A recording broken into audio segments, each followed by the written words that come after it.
Hello everyone, this is Junaid Ahmed.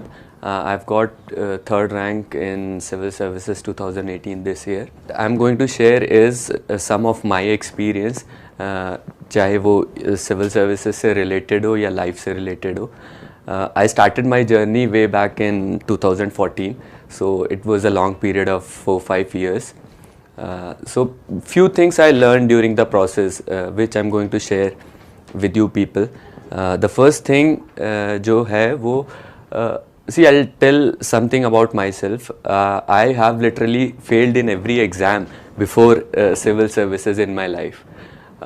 If I talk about my primary education, मैंने AMU से किया, so you have internal quota there, so you can get admission anywhere there because 50% seats are reserved. But I was the only one who didn't get admission in any of the course there. So I thought I'll do my graduation then.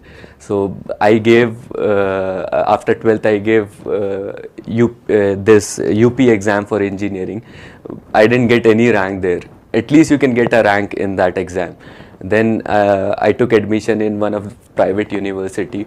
उसके बाद I did my graduation and then I thought कि जब उसके बाद job का नहीं था तो I thought कि I'll go outside, from there I'll do masters. So I gave GRE, I gave IELTS. I failed there also. I didn't get admission anywhere. At that point of time I thought I'll go for UPSC.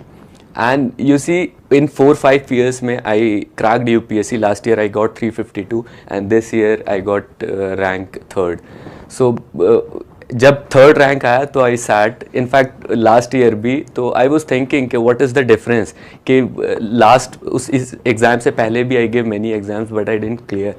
तो I found कि there was a reason, क्योंकि जो पिछले exams थे उसको clear करने का मेरे पास कोई रीज़न नहीं था. इधर I was forced into that thing, या तो एक मास कल्चर है कि you have to do engineering, या पेरेंट्स का वो था. तो I was not able to find any why to do that. Civil services के लिए पर्टिकुलरली मुझे एक रीज़न मिला करने का. एक रीडिंग मेरी हॉबी थी, तो वो उसने मुझे इसमें पूरे प्रोसेस में रखा. Then I found meaning in giving back to the society. इन सब चीज़ों से I got very much influenced. मैंने पढ़ाया काफ़ी जगह, तो वो चीज़ मुझे सबसे ज़्यादा अट्रैक्ट करी. तो first lesson which I learn is, अगर आपको कुछ करना है तो you have to find that why. अगर आप वो वाई ढूंढ लोगे तो उसको कैसे करना है वो you can find anyhow. तो find your why in life, तो you'll get how to do it. That is the most important thing which I learn from civil services. Second thing which I learn is, देखो कुछ successful लोग होते हैं, कुछ not so successful लोग होते हैं, तो उनमें बहुत कुछ डिफरेंस नहीं होता है, सब एक जैसे होते हैं. But what I have found is a basic difference is कि they never give up. Successful people, उनकी एक ही सबसे बड़ी क्वालिटी होती है. तो लाइफ में बहुत सारे फेलियर्स आते हैं.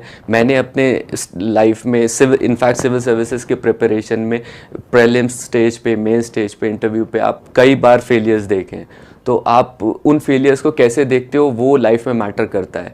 उनसे सीख के आगे बढ़ते हो. एक ऑप्शन आपके पास ये होता है, या तो उनके बाद उसको एंड ऑफ द रोड समझ के ख़त्म कर देते हो. तो फेलियर्स को देखना, किस पर्सपेक्टिव से आप देखते हो, वो मैटर करता है कि आपको सक्सेसफुल रहोगे या नहीं सक्सेसफुल रहोगे.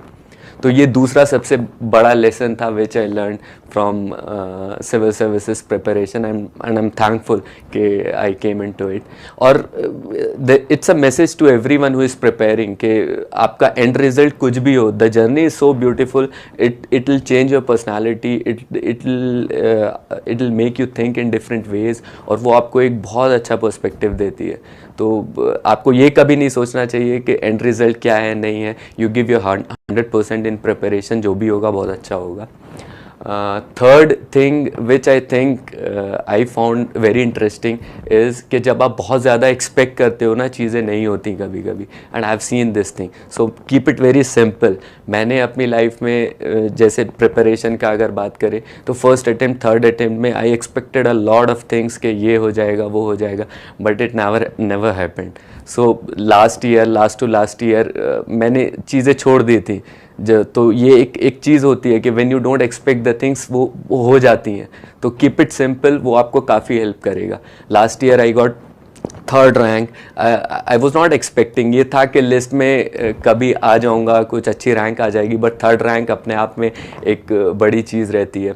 अब you see my marks in geography optional, continuously I was getting 233 234 marks, and I was putting a lot of hard work कि किसी तरीके से इंक्रीज हो जाए. बट वो last year also I got 352 rank, but still my optional score was 233 only. But last year I thought कि I not put unnecessary pressure on my self, और मैंने बहुत सिंपल वे में चीज़ों को करा, and there was a huge jump of 90-95 marks. From 233 I got 321. तो ऐसा कुछ मैंने नहीं किया कि अब बहुत कुछ स्ट्रैटेजी चेंज की, I just kept things symbols, उसने वर्क किया. तो ये कभी कभी लाइफ में बहुत हेल्प करता है ये चीज़ें.